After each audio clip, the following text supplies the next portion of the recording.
моментом тебе сёння былі адны з самых лепшых момантаў, але чамусь мяч упэўнены не ішоў у браму. Што гэта было? Наверное, я даже, особо не знаю, что сказать.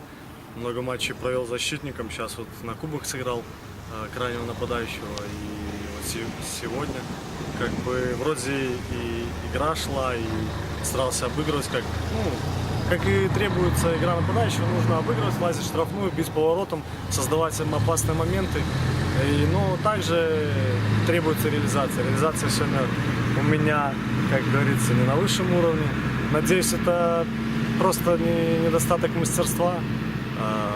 Именно скажется именно на сегодняшней игре. Буду на тренировках работать, отрабатывать эти моменты, если буду играть крайнего нападающего, да и просто. Нужно, конечно, нам, не только мне кажется, что мы создаем много моментов, а с реализацией у нас проблемы. И в первую очередь это, конечно, недостаток мастерства. Андрей Юрьевич сегодня сказал, что это был переизбыток желания. Размерно хотелось забить тому. Не все можно и так сказать, что да, игра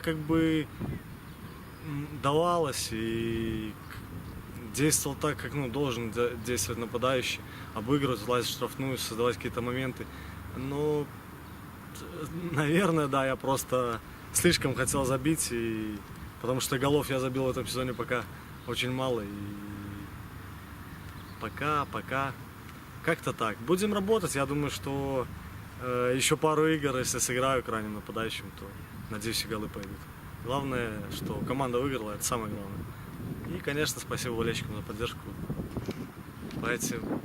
По болельщикам сегодня вопросов быть не может, как и всегда.